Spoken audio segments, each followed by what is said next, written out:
जय माता दी दोस्तों, मैं भाविनी मिश्रा अपने चैनल में आप सभी का एक बार फिर से स्वागत करती हूँ। कैसे हैं आप लोग? आशा करती हूँ आप सब स्वस्थ और सुरक्षित होंगे। आप सभी को करवा चौथ व्रत की बहुत बहुत शुभकामनाएं। हाथ में पुष्प और अक्षत ले लेंगे और कथा शुरू करेंगे। बहुत सी जगह गेहूं का अक्षत लिया जाता है, तो हाथ में अक्षत और पुष्प ले लेंगे और उसके बाद हम कथा शुरू करेंगे। तो चलिए प्रेम से बोलिए चौथ माता की जय। कार्तिक मास के कृष्ण पक्ष की चतुर्थी तिथि को करवा चौथ अथवा करक चतुर्दशी के नाम से जाना जाता है। इस दिन सौभाग्यवती स्त्रियों के लिए गणेश जी की पूजा करने का विधान है। हमारे सनातन धर्म में गणेश जी की पूजा किसी भी कार्य के प्रारंभ में करने की प्रथा सदैव से रही है, क्योंकि सभी देवों में इन्हें अनादि देव माना गया है। अतः गणेश जी की पूजा सर्वप्रथम की जाती है, उसके बाद शिव परिवार की पूजा की जाती है, माता पार्वती की पूजा की जाती है, चौथ माता की पूजा की जाती है, चंद्र भगवान को अर्घ दिया जाता है, उसके बाद व्रत का पारण करते हैं। भगवान शिव पार्वती ने भी अपने विवाह काल में सर्वप्रथम गणेश जी की पूजा की थी। इसका उल्लेख कवि कुल सम्राट गोस्वामी तुलसीदास जी ने अपने महाकाव्य में भी किया था। यथा मुनि अनुशासन गणपते ही पूजे शंभु भवानी, अस मुनि संशय करिय नहीं, सुन अनादि जी जानी।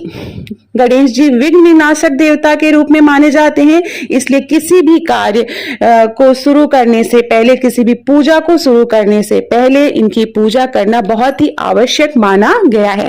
तो आइए सुनते हैं साहूकार कन्या की कथा, जो कि बहुत ही प्रचलित है। इस कथा को पूजा के बाद जरूर सुनना चाहिए। एक साहूकार के 7 पुत्र और एक पुत्री थी। कार्तिक कृष्ण चतुर्थी के दिन साहूकार की पत्नी, उसकी सभी बहुओं एवं कन्या ने संयुक्त रूप से व्रत का अनुष्ठान किया। सभी लोगों ने एक साथ सायंकाल में गणेश पूजन किया।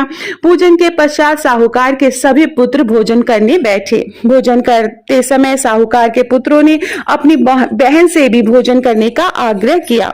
बहन ने उत्तर दिया कि तुम सभी लोग भोजन कर लो, मैं चंद्रोदय होने के पश्चात अर्घ दे लेने के बाद ही भोजन करूंगी। बहन की बात सुनकर भाइयों ने कुछ दूर पर मैदान में अग्नि जला दी और उस अग्नि के प्रकाश को छलनी में से दिखाकर कहा, बहन देखो सामने चंद्रमा निकल आया है, अब तुम भी भोजन कर लो। भाई की बात सुनकर उस कन्या ने अपनी भाभियों से भी यही बात दोहराई। उनकी भाभियां इस कपटपूर्ण बात को जानती थी। उन्होंने उससे कहा कि अभी चांद नहीं निकला है, तुम अभी व्रत मत तोड़ो। तुम्हारे भाइयों ने अग्नि के प्रकाश द्वारा तुम्हें चंद्रमा के उदित होने का भास कराया है, परंतु अपनी भाभियों की बात पर उस कन्या को कोई ध्यान नहीं दिया। उसने अर्घ दे डाला और उसके बाद भोजन भी कर लिया। उसके इस कृत्य से गणपति भगवान अत्यधिक रुष्ट हो गए, जिसके फलस्वरूप उस कन्या का पति भयंकर रोग से ग्रस्त हो गया। चिकित्सा आदि कराने से संचित धन नष्ट हो गया और वह अत्यंत शोकाकुल होकर कष्ट भोगने लगी। कष्ट भोगने के बाद जब उसे अपनी भूल का ज्ञान हुआ तो वह बारंबार मन में पश्चाताप करने लगी।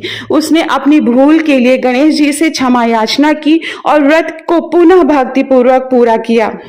उसकी आराधना से गणेश जी प्रसन्न हो गए और सभी कष्टों का निवारण कर उसे धन धान्य से पूर्ण कर दिया।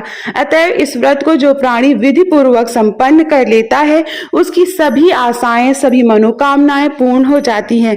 इस प्रकार कथा श्रवण करने के पश्चात चंद्रोदय हो जाने पर चंद्रदेव को अर्घ प्रदान करना चाहिए। अर्घ में जल, पुष्प, अक्षत, चंदन एवं रुद्रफल को अर्पण करना चाहिए। घी का दीपक लाकर चंद्रदेव को दिखाना चाहिए। अर्घदान काल में ओम चंद्राय नमः इस मंत्र का उच्चारण भी करते रहना चाहिए। इसके अनंतर 4 बार परिक्रमा कर चंद्रदेव को दंडवत करें और जल अर्पित करें। इतना कर लेने के पश्चात घर में वृद्धजनों को भोजन कराकर स्वयं भोजन करें। पूजा काल में जो भी पदार्थ अर्पित किए गए हैं, जैसे कि नैवेद्य, फल, फूल, प्रसाद आदि को ब्राह्मणों को भी दान करना चाहिए। इस प्रकार भक्ति भाव से जो लोग इस चतुर्थी का व्रत करते हैं, उनकी सभी मनोकामनाएं पूर्ण हो जाती हैं, उनका सौभाग्य अखंड होता है। सभी गणेश चतुर्थी में षोडशोपचार पूजन करने का विधान है। करक चतुर्दशी के अतिरिक्त सभी चतुर्थियों में नैवेद्य के रूप में लड्डू का भोग अर्पित करना चाहिए। गणेश जी को मोदक विशेष रूप से प्रिय है, इसलिए उन्हें मोदक भी अर्पित करना चाहिए। हमारे यहाँ चावल के लड्डू जो है वो दिए जाते हैं। तो इस तरह से करवा चौथ व्रत की कथा समाप्त होती है। हाथ में जो आपने पुष्प और अक्षत लिया है वो अर्पित कर दीजिए भगवान को और प्रार्थना कीजिए हमसे जो भी भूल चूक हो गई हो भगवान हमें माफ करिएगा और हमारा सौभाग्य अखंड रखिएगा। बहुत बहुत धन्यवाद ये वीडियो देखने के लिए। वीडियो पसंद आए तो जल्दी से शेयर कर दीजिए अपने दोस्तों के बीच में, उन्हें भी कथा सुनाइए। बहुत